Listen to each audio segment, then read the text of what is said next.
Hello everyone, welcome to this intermediate lute lesson for the Lute Society. Today I'm going to be looking at John Smith's Almain by John Dowland. There are two sources surviving for this, one manuscript and one print, and you can find edited copies of both versions plus the text for this lesson on the Lute Society's website.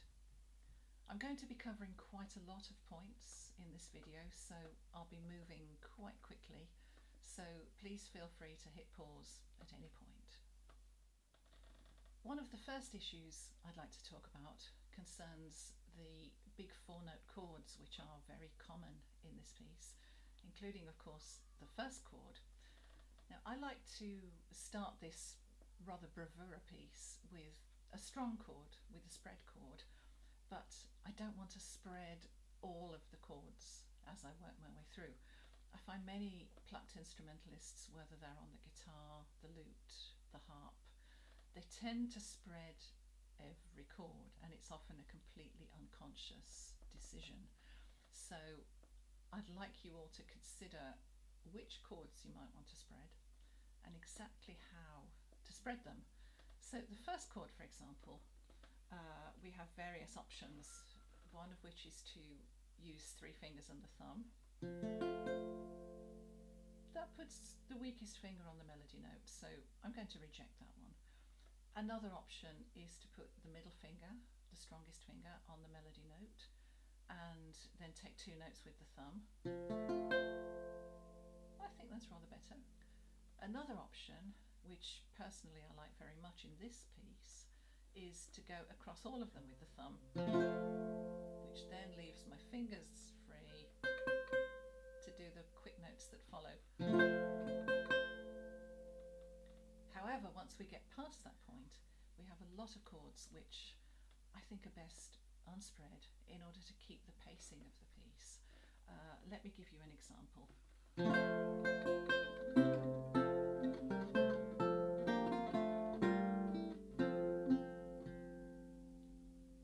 If I play the same thing with all of those chords spread, it sounds like this. And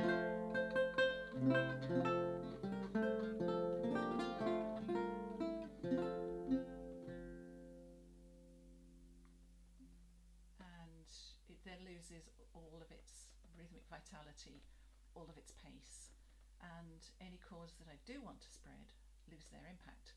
So make this a cautionary bar for the rest of the piece. Really think very carefully about which chords you want to spread and how you would like to spread them. Another very important point concerns the quick notes, the division notes, and there are a lot of them in this piece. Now, many players get quite anxious when they see quick notes approaching, and they tense up and then throw themselves at the quick notes with far too much energy and try to dig them all out fortissimo to say, look, I can do this. And actually, it's quite often the exact reverse that you need to do in order to get through them well. Relax the hand, relax the arm. Try playing them pianissimo to start with, which will help to relax the hands. Also make sure that you have your fingering order really well under control.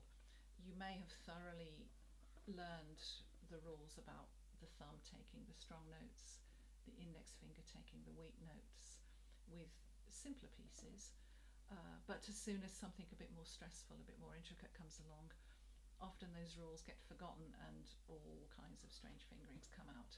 So be very careful that you are using the correct fingering to start with. There's no shame in writing it down. Just go ahead and write whatever fingering you need on the copy. So if we look at, for example, the second strain, starting in bar 9, we have a 2-part chord at the beginning, which I'm going to play with the middle finger and the thumb. The middle finger takes the strong note when the thumb is otherwise busy. And then go to thumb 1. Now that's a longer note, so I'll then repeat the thumb and 2 to end with that 2-part chord at the end of the bar.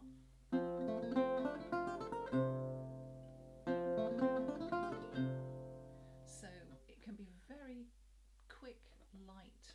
Think of it as decorative notes. It's it's very important that the arm is doing this movement. It's then a small movement of a long unit rather than a much bigger movement of a very small unit. So the movement you see in my fingers when I'm playing these notes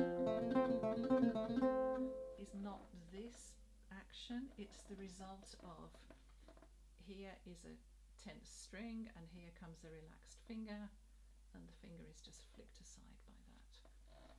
That's the movement you're seeing in these fingers here. I'm not consciously working these fingers to get that texture. My thumb also needs to be super relaxed because it needs to move quickly across the string band in order to get these bass notes that are thrown in. So make sure that your thumb is also totally relaxed. Your hand should feel quite floppy. And to show you the position of the hand and the arm relative to the strings, I think it would be useful if I showed you the view that I would see if I looked over my lute and looked down on my right hand. So let's take a look at that.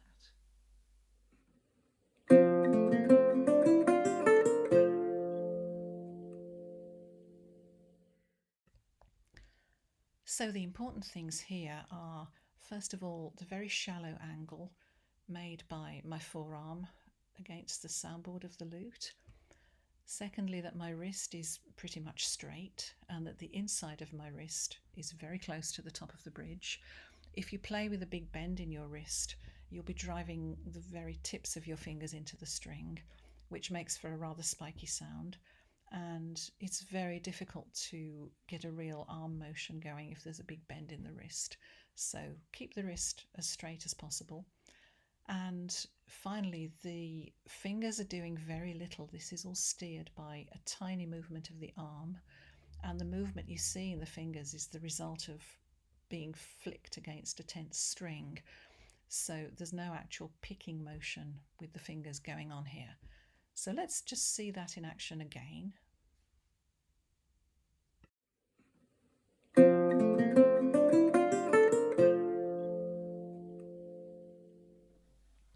We have some left hand issues to look at in this piece as well. There are a few notes which go up to the top of the fretboard and can be a little bit dangerous. So I'm looking, for example, at bar 42, where our melody note goes from this note to this note and then back again. I very frequently see students playing this note perfectly fine, well controlled, and then that top F is a random jump for some unknown part of the top of the fingerboard. It's almost guaranteed to go wrong. So concentrate instead on getting your index finger to the position you need where you can get that note securely. It's like 7th fret plus a hand, and that will deliver you securely to the 10th fret. It's not so much about the note that this finger is playing, it's about the note that this finger is located on. So that means we do a 2 fret move with the index finger, 2 fret move plus a hand, 5th fret, 7th fret plus a hand, 10th fret. And that technique you can use for almost any passage involving high notes at the top of the fretboard. Another important left hand issue concerns moving treble lines which occur over a held fretted bass note, where we have to put down a note and then play something over it. So I'm looking at bar 15, for example, in the second half of which we have to hold this bass A and over the top of it play. Now, when we learn the lute and all through the beginning stages, we try very hard to establish a nice left hand presentation to the strings, which is very square on, everything nice and square up to the strings, and that remains the norm. But there are situations where sometimes we need a bit more flexibility, and I think this is one of them. So if, for example, I anchor that bass A and then just move the finger aside, the note is still held down, I've gotten myself a little bit more playing space for the rest of the notes.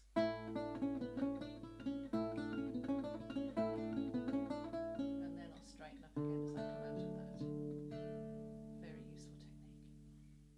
brings us to the left hand technique, which probably causes more issues than anything else, and this is the barré. It doesn't happen very much in this piece, so I'm not going to say a huge amount about it, but if you would like me to look at this in more detail, pop a comment below and I'll look at this in a future video. But for the purposes of this piece, I'm looking at, for example, bar 18, where we have an A major chord on what I call a normal barré, just a normal reach. And then we keep a barré on the same fret, a passing D minor chord, and then we have to go to an extended barré for the next note. And that barré needs to really function all the way across because the next note is on the second course on the barré. So we need to get from this normal barré position to this extended barré position. The crucial thing is concentrate on the barré finger, making that one fret move. Don't worry about the extension to start with. Concentrate on the barré. Make sure that this goes cleanly to this. And then reach for that top D with your fourth finger. Let that fourth finger do the stretch. Don't compromise the barré or its position in order to make the reach. Otherwise, what will happen on the next note is that your barré will fail on that second course. Make sure that barré finger stays nice and square and let this finger do all the reaching for that note. The manuscript source for our piece includes some left-hand ornamentation, and many players get a bit stressed and a bit uncertain as to what to do with this. So let's just quickly consider what an ornament does to a note. First of all, it adds an accent, it adds a little stress. And secondly, it enables the note to sustain a bit longer than it would if it wasn't ornamented. And the Folger manuscript is very well ornamented in this regard, I think, in that all of the ornamented notes are important notes. They're quite long notes, they're melodically significant notes. So the positioning of the ornaments makes a lot of sense. As to what we do with them technically, there's only one ornament sign in this piece, and it may or may not require the same kind of ornament. A lot of the ornamentation that we have in the Luke manuscripts is highly variable and not very consistent in terms of the kind of ornament that's implied, or whether there's a variety of ornament type implied. So it's pretty much a case of find something that works and adds to the line. So for example, in bar 12 we have a cadential F major chord, and it works very nicely to add a little trill over the top of that. The finger doing the moving note, in this case it's my fourth finger because all the others are occupied with the chord, that has to be really precisely up to the fret. There is no room to be short of the fret because all of those little slurred notes simply won't sound. So that is the critical rule number one of playing ornaments. Make sure that your finger is well up to the fret. There's another really nice example in bar 38 at the end of a division. Again, it lengthens the note to just put that little trill in. So there are many situations in this piece where you might like to add another ornament. I certainly do. It comes out a little bit differently every time. It's one of those situations where we have the possibility to add a personal dimension in terms of our ornamentation. So explore it, have fun with it, but keep in mind what the ornament does to the line and what you need to do technically with your left hand fingers in order to make the ornament speak well. So that's it, folks, for this lesson. I hope you have lots of fun with this lovely piece, and if there are any points that you would like addressed in more detail in a future video, just pop a comment below and I'll look at that at some point in the future. Happy looting! Bye!